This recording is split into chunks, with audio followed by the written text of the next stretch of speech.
I'm Carol Feeney. I'm 59 years old and I'm a breast cancer survivor. I'm very pleased to say that I'm 5 years clear as of February 2013. I have to tell you, when I was first diagnosed, I was shocked, absolutely shocked.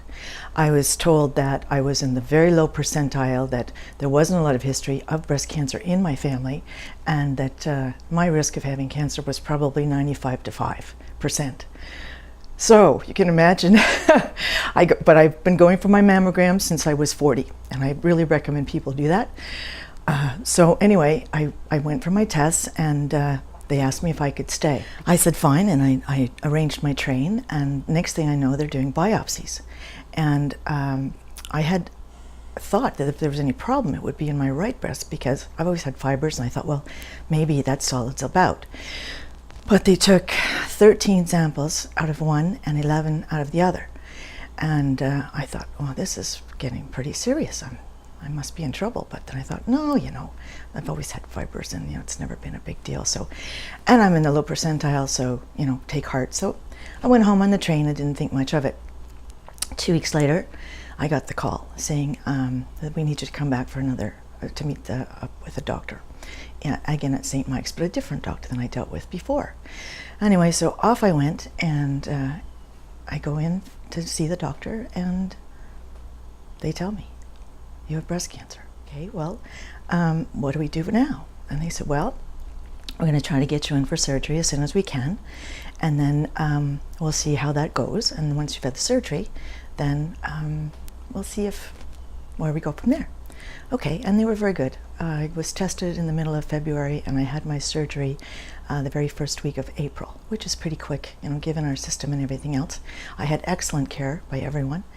Then after I healed, about 4 weeks later, I went back, and I was given the option to either take tamoxifen for 5 years or do nothing, because they felt they had taken most of all the cells away.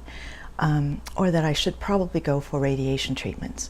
Where I had it in my left breast, and it was very close to my lymph system, so they were worried that there may be some tiny little cells that they didn't see or perceive, and that they recommended that perhaps I go for radiation. So I went for a 5.5-week course of radiation, and that was interesting.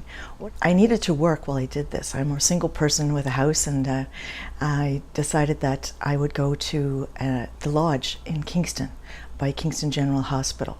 You can stay there. It's absolutely free, and volunteers drive you to and from each week. So I would go to the office on Monday mornings.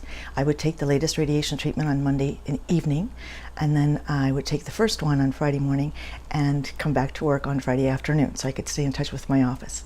I write articles, and I do a lot of writing, so there was computers there and everything for me to use. So that was part of me getting through, was trying to keep my life as normal as possible. Kingston General's right by the lake, so I'd walk whenever I could, and enjoy the sunshine, and walk downtown. I walk everywhere, so I tried to keep walking as much as I could.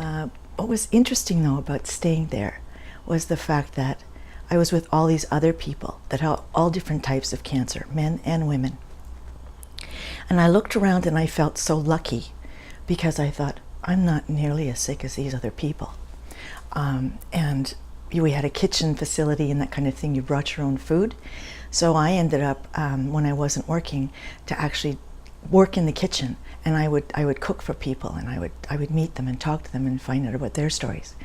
And it just gave me a sense of, A, I was useful, B, I'm really lucky, because I'm not nearly in any shape like that. I wasn't taking chemotherapy. This was my first trip ever. A lot of the people that I was with, were coming back. This was their third and fourth, bout with lung cancer or other types of cancer. So it really helped me to sort of put my own situation into perspective, and it gave me a little more hope. One of the things I realized about having cancer is it's an exercise in managing fear.